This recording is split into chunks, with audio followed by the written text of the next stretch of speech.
Pozdravujem vás, milí priatelia. Dneska opäť fyzika.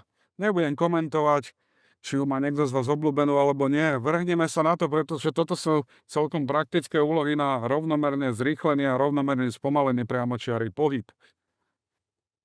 Vlak sa rozbieha z pokoja rovnomerne zrýchlenie a za 1 minútu 20 sekúnd dosiahne rýchlosť 72 km v hodine. Vypočítaj veľkosť jeho zrýchlenia. Ja mám taký dobrý zvyk vo fyzike si zapísať, čo poznám a čo ovládam, čo nepoznám. Vypočítaj veľkosť jeho zrýchlenia. A 1 minúta 20 sekúnd je čas. Je to základná jednotka času? No nie je. Musím si ju dať na sekundy, čiže 80 sekúnd. Rýchlosť 72 km za hodinu.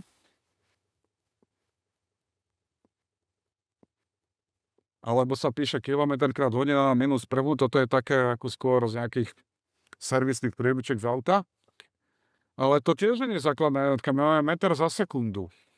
No a verím, že ovládaš tieto prepočty krát 3,6 delené 3,6.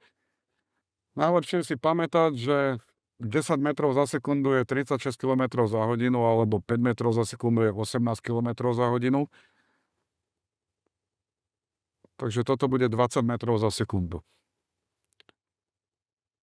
Aký je vzorec pre rovnomerne zrýchlený priamočiary pohyb pre rýchlosť?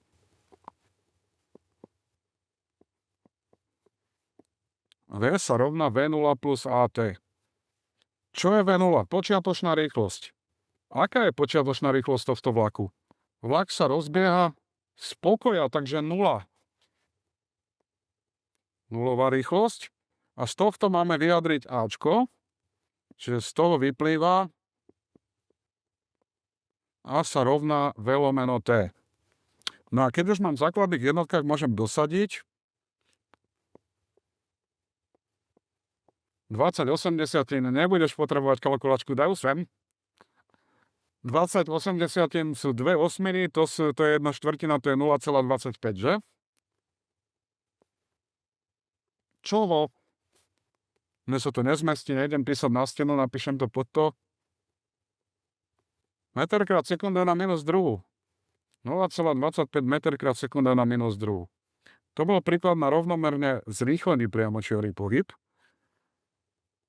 Druhý príklad. Brzdiaci vlak. Je to rovnomerne zrýchlený? Nie, to je rovnomerne spomalený.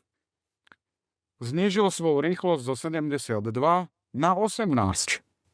Vypočítaj veľkosť jeho zrýchlenia. No keď spomaluje, áno, je to správne fyzikálne zrýchlenie a mne nevadí, keď niekto povie, že aj spomalenie.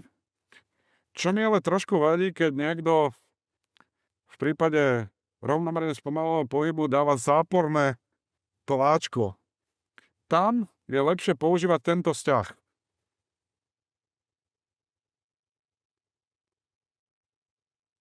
S minusom. A tým pádom nedostanem záporné hodnoty. Musím si však z tejto rovnice vyjadriť Ačko, pretože ho hľadám. Vypočítaj veľkosť jeho zrýchlenia.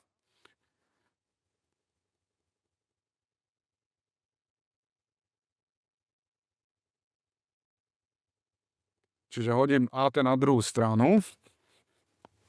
A z toho vyplýva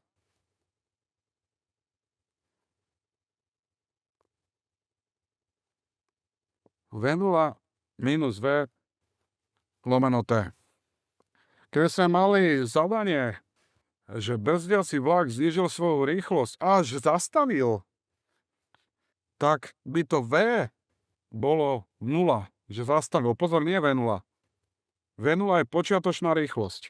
On keď sa rozbieha, to auto, tak ide z nuly na niečo. Ale keď vlak brzdí, tak počiatočná rýchlosť je tých 72 km za hodinu a koncová V je 0. Ale on nezastaví. Ja som tu zabudol niečo napísať, že brzdiaci vlak znížil svoju rýchlosť za 30 sekúnd.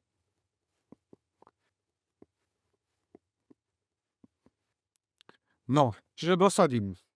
V0 počiatočná bola 72 km za hodinu. Keby som si urobil zápis, tak by mi vyšlo 20 metrov za sekundu. 18 km za hodinu je 5 metrov za sekundu. Čas 30 sekúnd, to mám v základnej jednotke.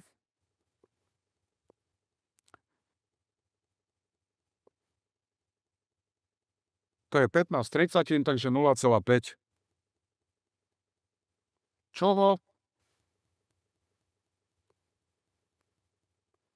Meter krát sekunda na -2. Takže to boli dva príklady na rovnomerne zrýchlený priamočiary pohyb a rovnomerne spomalený. Tam je dôležité si uvedomiť, čo je počiatočná rýchlosť, čo je konečná v jednom aj druhom prípade. No a ja ti prajem veľa úspechov pri riešení kinematiky. Daj odber, daj like, ak sa ti video páčilo. Vidíme sa na budúce. Dovidenia.